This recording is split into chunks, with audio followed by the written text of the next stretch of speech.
Marco കീർക്കോ ഒന്നല്ലല്ലോ നമ്മുടെ വിഷയം. Marco അതിന്റെ രീതിയിൽ അത് വിജയിച്ചു. അതറിയുമ്പോൾ നിങ്ങൾ ആ പടം ഇറങ്ങി അപാകം മേടിച്ച് അത് ഇതില് അങ്ങനെ വെട്ടിക്കീറലുകളോ ആൾക്കാരെ കൊല്ലലോ ഒന്നുമില്ല. ധൈര്യപൂർവ്വം പിള്ളേരുമായിട്ട് പോകാം കേട്ടോ. കാലം അവനെ നായകനാക്കി തിരിച്ചുകൊണ്ടുവന്നു. ഒരുപക്ഷെ ആ നടി അവന്റെ ഒപ്പം ഇപ്പൊ ഫോട്ടോ എടുക്കാൻ ആഗ്രഹിക്കുന്നുണ്ട്. അപ്പൊ കർമ്മ എന്ന് പറയുന്ന ഒരു കാര്യമുണ്ട്. മാർക്കോ മൂവി ഇറങ്ങിയതിനു ശേഷം കുറെ ആൾക്കാർക്ക് നല്ല ചൊറിച്ചിലുണ്ട്. കുറെ ആൾക്കാർ പറയുന്നത് മാർക്കോ എന്ന് പറയുന്ന മൂവി ജോൺ വിക്കിന്റെ 144p ആണ്. പിന്നെ ഉണ്ണിമോന്തനെ കളിയാക്കുന്നു. പിന്നെ എന്താ പറയണ്ട, ഈ പറയുന്ന മാർക്കോ മൂവിയുടെ കുറെ നെഗറ്റീവ് സൈഡുകൾ ഉണ്ടല്ലോ, നെഗറ്റീവ് സൈഡുകൾ ഹൈലൈറ്റ് ചെയ്ത് പറയുന്നു. അങ്ങനെ കുറെ ആൾക്കാരെ കണ്ടു. പക്ഷേ ഈ ഫിലിം ഇൻഡസ്ട്രിയിൽ തന്നെ ഉള്ള ആൾക്കാർ, അതായത് ഈ ഉണ്ണിമോന്തിന്റെ ഒക്കെ കൂടെ ഉള്ള ഒരേ മേഖലയിൽ തന്നെ വർക്ക് ചെയ്യുന്ന ആൾക്കാർ തന്നെ ആ പടത്തെ പറ്റിയിട്ട് ഒരുമാതിരിയിലെ പുച്ഛഭാവത്തോടുള്ള സംസാരം ഉണ്ടല്ലോ, അത് വെറും തെണ്ടിത്തരമായിട്ടാണ് എനിക്ക് ഫീൽ ചെയ്തത്. കാര്യം ഉണ്ണിമോദൻ എന്ന് പറയുന്ന ഒരു വ്യക്തി ഈ ഒരു നിലയിൽ എത്തിയത് എന്തുമാത്രം കഷ്ടപ്പെട്ട് വന്നതാണ് നമുക്ക് എല്ലാവർക്കും അറിയാം. ആ ആൾ ആരുടെയും സപ്പോർട്ട് ഇല്ലാതെ കയറി വന്നതാണ്. ഓരോ ആൾക്കാരും ഇവിടെ സിനിമയിൽ വന്നിട്ടുള്ളത് പകുതി അച്ഛന്മാരുടെയും മാമന്മാരുടെയും ഒക്കെ പേരിലാണ് പല ആൾക്കാരും സിനിമയിൽ കയറി വന്നിട്ടുള്ളത്. പക്ഷെ ഉണ്ണിമോദനെ സംബന്ധിച്ച് അങ്ങനെയല്ല. ആരും പാക്കപ്പ് ഇല്ലാതെ പുള്ളിക്കാരൻ ഒറ്റയ്ക്ക് സിനിമയോടുള്ള പാഷനിൽ കയറി വന്ന വ്യക്തിയാണ് ഉണ്ണിമോദൻ. സോ ഈ ഒരു പടവും അതേപോലെ തന്നെ കിടിലം മൂവിയാണ്. കാര്യം മാർക്കോ മൂവി കണ്ടവർക്കറിയാം അതിന്റെ വയലൻസ് സീൻസ് ഒക്കെ എന്ത് കിടിലമായിട്ടാണ് എടുത്തു വെച്ചിരിക്കുന്നതെന്ന്. കുറെ ആൾക്കാർക്ക് ഇപ്പോഴും അതിനെപ്പറ്റി അങ്ങോട്ട് ദഹിച്ചിട്ടില്ല. അതിനെപ്പറ്റി പറയുമ്പോൾ പ്രത്യേകിച്ച് സുരാജ് വെഞ്ഞാറമൂടിനും ജാഫർ ഇടുക്കിക്കും അങ്ങോട്ട് പിടിച്ചിട്ടില്ല. നമുക്ക് ജാഫർ ഇടുക്കിയുടെ വീഡിയോ ഒന്ന് കണ്ടു നോക്കാം. മാർക്കോ കീർക്കോ ഒന്നല്ലല്ലോ നമ്മുടെ വിഷയം. മാർക്കോ അതിന്റെ രീതിയിൽ അത് വിജയിച്ചു. അതറിയുമ്പോൾ നിങ്ങൾ ആ പടം ഇറങ്ങി അപാകം മേടിച്ച് അത് നമ്മുടെ വിജയിക്കുകയാണ്. അപ്പൊ നമുക്ക് 2 മാസം മാറ്റാം. ആ 2 മാസം കഴിഞ്ഞ് മാറ്റുമ്പോൾ വേറെ ഇതിലും പിന്നീട് പടം വന്നാണ്. അപ്പൊ ഈ പുള്ളി മാറ്റിക്കൊണ്ടിരുന്ന മാറ്റം ഉണ്ടാക്കാൻ വേണ്ടിയാണ് നമ്മൾ. ജാഫർ ഇടുക്കി പറഞ്ഞ ഡയലോഗാണ്, മാർക്കോ കീർക്കോ എന്നുള്ളതല്ല ഇവിടുത്തെ വിഷയം. അയാൾക്ക് പിടിച്ചിട്ടില്ല. അയാൾ അടുത്തിരിക്കുന്ന ആക്ട്രസിന് മനസ്സിലായി സംഭവം ഇത് ഏറി പോയി കഴിഞ്ഞാൽ വിഷയമാകുമെന്ന്. ഇയാളൊക്കെ എന്തിനാണ് ഇയാളുടെ വില കൊണ്ടുവന്ന് കളയുന്നതെന്ന് അറിയത്തില്ല. കാര്യം ഈ ഒരു പടം കൂടെ അയാൾ നശിപ്പിക്കുവാണ്. ഈ മാർക്കോ പറ്റിയിട്ട് ഇങ്ങനെ നെഗറ്റീവ് പറയുമ്പോഴത്തേക്ക് ഇയാളുടെ ഇറങ്ങാൻ പോകുന്ന മൂവി കൂടാണ് അതിനകത്ത് നെഗറ്റീവ് വരുന്നത്. കാര്യം അതിനകത്ത് ഫുള്ള് തെറിവിളിയാണ്. ഇയാൾക്ക് ബോധമില്ലാതെ കണ്ടാന്ന് തോന്നുന്നു വന്നിട്ട് സംസാരിച്ചത്. ഇങ്ങനെ ഒരിക്കലും ഒരു പടം ഡിസ്റെസ്പെക്ട് ചെയ്ത് സംസാരിക്കരുത്. അതായത് നിങ്ങളെല്ലാവരും ഒരേ ഫീൽഡിലുള്ള ആൾക്കാരാണ്. മമ്മൂട്ടിയുടെ മോഹൻലാലിന്റെ പടമായിരുന്നെങ്കിൽ ഇവരിങ്ങനെ സംസാരിക്കുമോ? ഇനി അടുത്ത വേറൊരു മഹാനുണ്ട്, സുരാജ് വെഞ്ഞാറമൂട്. അതൊന്ന് കണ്ടു നോക്കാം.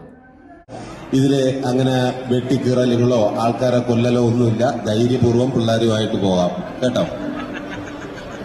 അപ്പം തന്നെ ഒരു കാര്യം കൂടെ അതായത് സിനിമയിൽ പറയുന്നുണ്ട്, അപ്പം വെട്ടിക്കീറലുകളും കൊലപാതകവും ഒക്കെ നടക്കുന്ന പടത്തിൽ ആരും പോകരുത് എന്നുള്ള രീതിയിലാണ് ഉദ്ദേശിച്ചത്.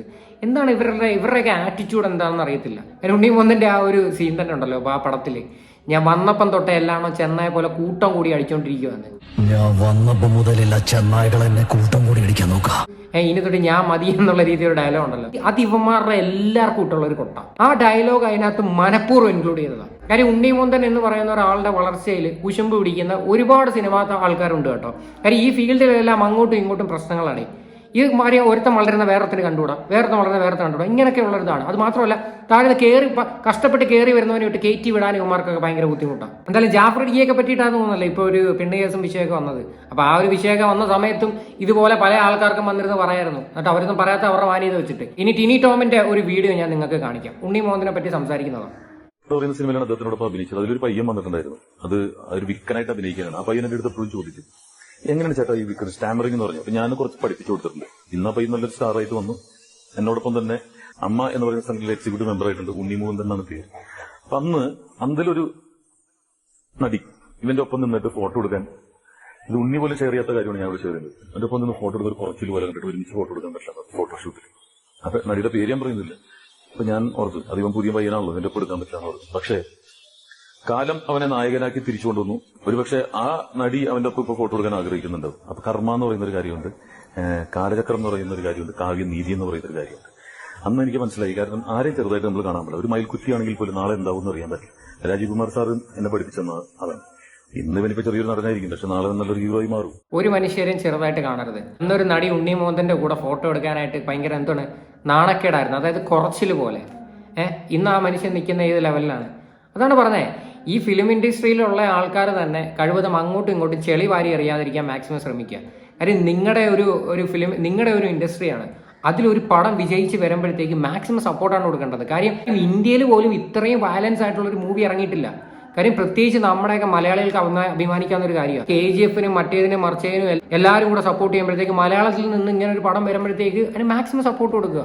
അതാണ് ചെയ്യേണ്ടത്. വന്നിരുന്ന് നെഗറ്റീവ് പറയുന്നതല്ല. നെഗറ്റീവ് സൈഡ് കാണും, ഇല്ലെന്ന് ഞാൻ പറയത്തില്ല. നെഗറ്റീവ് സൈഡ്സ് ഉണ്ട്.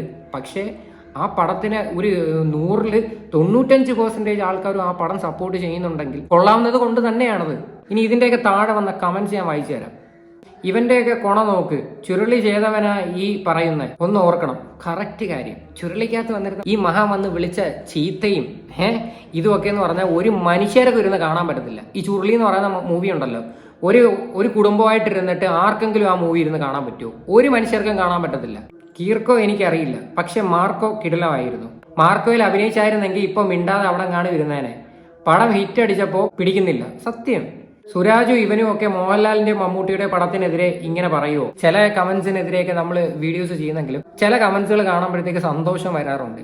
കാര്യം ഇവന്മാരുടെ അടുത്തൊക്കെ ചോദിക്കേണ്ട ചോദ്യങ്ങൾ തന്നെയാണ്. ഒരേ ഇൻഡസ്ട്രിയിൽ നിന്നിട്ടാണ് അങ്ങോട്ടും ഇങ്ങോട്ടും വന്നിരുന്ന കുറ്റം പറയണത് ഒരു പടത്തെ പറ്റിയിട്ട്. അതേപോലെ തന്നെ ഏഷ്യാനെറ്റ് ന്യൂസിനകത്ത് ഇന്നലെ ഒരു പരിപാടി ഉണ്ടായിരുന്നു. വൈ ദിസ് കൊലവറി എന്നും പറഞ്ഞിട്ട് മാർക്കോയുടെ പോസ്റ്ററൊക്കെ വെട്ടിക്കയറ്റിയിട്ട് ഒരു മഹാ വന്നിരുന്ന് കുറച്ച് കാര്യങ്ങൾ പറയുന്നുണ്ട്. അയാൾ പറയുന്നത് നമ്മുടെ നാട്ടിലുള്ള പ്രത്യേകിച്ച് പിള്ളേർ ഈ സിനിമ എന്ന് പറയുന്ന ഒരു കാര്യം അവരെ ഭയങ്കര ഇൻഫ്ലുവൻസ് ചെയ്യുകയും അതിനകത്തുള്ള പല കാര്യങ്ങളും അവർ റിയൽ ലൈഫിൽ കാണിക്കാനൊക്കെ ശ്രമിക്കുന്നുള്ള രീതിയിൽ. അതായത് ഒരു സിനിമ കണ്ടിട്ടാണ് നാട്ടിലുള്ള കൊലപാതകങ്ങളും കാര്യങ്ങളും ഒക്കെ കൂടുന്നതെന്നുള്ള രീതിയിലാണ് ആ പുള്ളി സംസാരിക്കുന്നത്. എന്തൊരു തോന്നിവാസമൊക്കെ ആണെന്നോ എന്തോ ഈ ആൾക്കാരൊക്കെ വന്നിരുന്ന് വിളിച്ച് പറയുന്നത്. അതൊന്ന് കണ്ടുനോക്കാം. ഈ ചോദ്യത്തിന് ഡയറക്റ്റായിട്ട് നേരിട്ടൊരു മറുപടി എന്ന് പറയുന്നത് കഴിഞ്ഞ ഒരു വർഷത്തിന് ഇപ്പുറമുള്ള കേരളത്തിലെ ക്രൈം റെക്കോർഡ്സ് നോക്കിയാൽ, ഹിസ്റ്ററി ഒന്ന് നോക്കിയാൽ മതി. അതായത് നമ്മളിപ്പോ ഒരു വനിത തന്റെ കാമുകന്റെ അല്ലെങ്കിൽ തന്റെ ഭാര്യയെ ഭീഷണിപ്പെടുത്താൻ വേണ്ടി തോക്ക് ഹയർ ചെയ്ത് തിരുവനന്തപുരത്ത് നിന്ന് ഒരു ക്രൈം നടത്തുന്നു.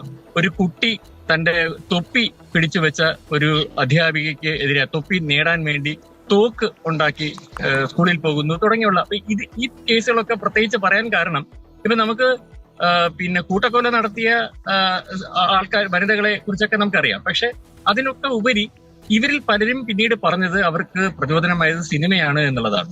ഇങ്ങനെയൊക്കെ ഓരോ ആൾക്കാർ ചെയ്യുന്നുണ്ടെങ്കിൽ അവരുടെയൊക്കെ ഉള്ളിൽ ആ ഒരു ക്രിമിനൽ ചിന്താഗതി ഉണ്ടായതിന്റെ പേരിലായിരിക്കും ഇങ്ങനെയൊക്കെ ചെയ്യുന്നത്.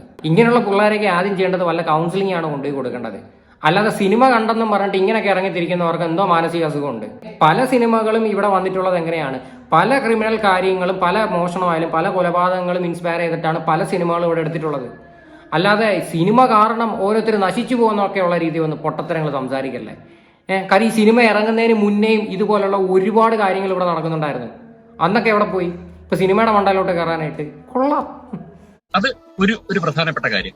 രണ്ടാമത്തെ കാര്യം, ഇപ്പോ നേരത്തെ പറഞ്ഞ ഡിസ്കഷനിൽ പറഞ്ഞ കമലേഷ് പറഞ്ഞൊരു കാര്യം, നമ്മുടെ ക്ലാസിക് സിനിമകളിൽ പലതും വയലൻസ് ഉണ്ടായിരുന്നു. ഹിച്ച്കോക്കിന്റെ സിനിമ അടക്കമുള്ള പല സിനിമകളിലും. പക്ഷേ ആ സിനിമകളിലൊക്കെ ജഗദീഷ് സാറ് പറഞ്ഞതിന്റെ മറ്റൊരു വെർഷൻ, സാറ് പറഞ്ഞ ആ അർത്ഥത്തിലല്ല, മറ്റൊരു വെർഷൻ എന്ന് പറഞ്ഞ ധ്വനി എന്ന് പറഞ്ഞൊരു സിദ്ധാന്തം.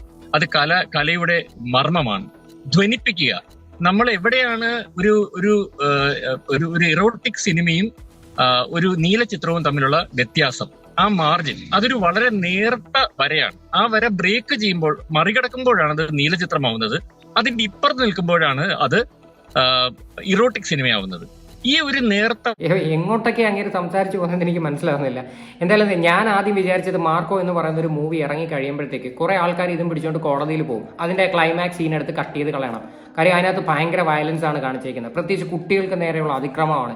ഇങ്ങനെയൊക്കെയുള്ളൊരു സാധനം ഞാൻ പ്രതീക്ഷിച്ചു. സാധാരണ അങ്ങനെയാണ് ആൾക്കാർ ഇവിടെ പൊട്ടി മുളച്ച് വരേണ്ടത്.